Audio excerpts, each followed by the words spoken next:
Welcome to 99 TV. నేను Priyanka. Screen plain తలపించే సీన్లు, ఉత్కంఠ రేపే చేజింగ్లు, క్లైమాక్స్లో పోలీస్ ఎంట్రీ. ఇదంతా ఏదో వెండి తెరపై సాగుతున్న సినిమా కాదు. భాగ్యనగరంలోని బంజారాహిల్స్ సాక్షిగా జరిగిన వాస్తవ సంఘటన. భద్రాద్రి కొత్తగూడెం జిల్లా పాల్వంచకు చెందిన ఇద్దరు 16 ఏళ్ల మైనర్ల ప్రేమ ప్రయాణం చివరకు జువైనల్ హోమ్కు చేరడం ఇప్పుడు చర్చనీయాంశంగా మారింది. పాల్వంచ టు బంజారాహిల్స్ ఒక టీనేజీ ప్రేమ కథ ఊహించని మలుపులు తిరిగింది. కథ మొదలైంది పాల్వంచలోని ఒక చిన్న గ్రామంలో. ఒకే స్కూల్, ఒకే క్లాస్, ఒకే రకమైన భావాలు.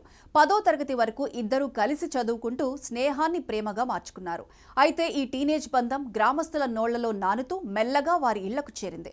మొదటి చిన్న విషయంగా కొట్టిపారేసిన తల్లిదండ్రులు వారి మధ్య పెరుగుతున్న సాన్నిహిత్యాన్ని చూసి అలర్ట్ అయ్యారు. 1979 నాటి క్లాసిక్ హిట్ మరో చరిత్ర స్టైల్లో పెద్దలు ఒక కఠినమైన ఒప్పందానికి వచ్చారు.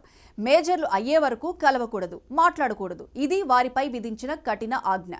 అబ్బాయి ఇంటర్ మొదటి సంవత్సరం పాల్వంచలోనే చేరగా, అమ్మాయిని మాత్రం గ్రామంలో ఉంచితే మళ్లీ అబ్బాయితో మాట్లాడుతుందేమో అనుకున్న కుటుంబం వెంటనే హైదరాబాద్కు పంపింది. బంజారాహిల్స్లోని రోడ్ నెంబర్ 12 వద్ద ఉన్న ఎన్బిటి నగర్ బస్తీలో ఒక చిన్న గదిని అద్దెకు తీసుకుని అక్కడే అమ్మాయి కుట్టు శిక్షణ తీసుకుంటూ జీవితం కొత్తగా ప్రారంభించడానికి ప్రయత్నిస్తోంది. ఒకరినొకరు మర్చిపోతారన్నది పెద్దల ప్లాన్. ఒకవేళ ప్రేమ కొనసాగినా జీవితంలో స్థిరపడ్డానికి డబ్బు, సంపాదన ఎంత అవసరమో తెలుసుకుంటారని భావించారు. ఊహించని రీతిలో దూరమయ్యే కొద్దీ వారి మధ్య ఉన్న ఇష్టం మరింత బలపడింది. ఫోన్ కాల్స్ లేవు, కలయికలు లేవు, కేవలం జ్ఞాపకాలతోనే కాలం గడిపారు. కానీ 2025 సంవత్సరం ముగింపు వేళ అబ్బాయి ఒక సాహసోపేతమైన నిర్ణయం తీసుకున్నాడు. తన ప్రియురాల్ని ఎలాగైనా చూడాలన్న పట్టుదలతో ఇంట్లో ఎవరికీ తెలియకుండా పాల్వంచ నుంచి హైదరాబాద్ బస్సు ఎక్కాడు. బంజారాహిల్స్ సందుల్లో వెతుక్కుంటూ అమ్మాయి గదికి చేరుకున్నాడు. ఇంకోవైపు అమ్మాయి కూడా అతన్ని చూసి ఆశ్చర్యంతో పాటు ఆనందంతో పొంగిపోయింది. ఎన్నాళ్ల నుంచో ఎదురు చూస్తున్న ఆ క్షణం రానే వచ్చింది. ఆ చిన్న గదిలోనే ఇద్దరూ కలిసి కొత్త సంవత్సర వేడుకలు జరుపుకున్నారు.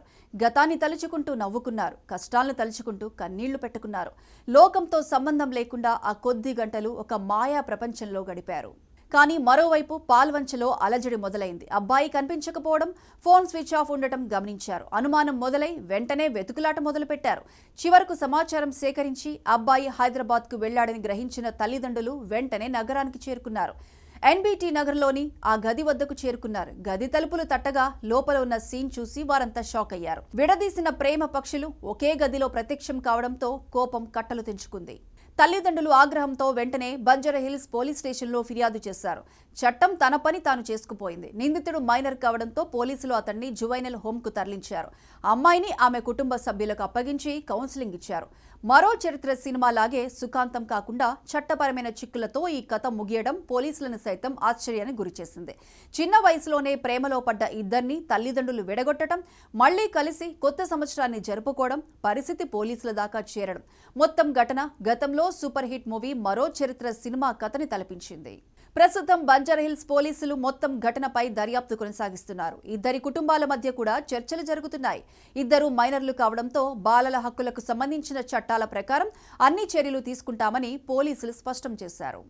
ఇక ఈ సంఘటనతో మరోసారి చిన్న వయసులో ప్రేమ, పిల్లలపై కుటుంబ నియంత్రణ, నగరాలకు పంపిన తర్వాత వారి భద్రతపై ఆలోచనలు, సామాజిక పరిసరాలు అన్నీ చర్చకు వచ్చాయి.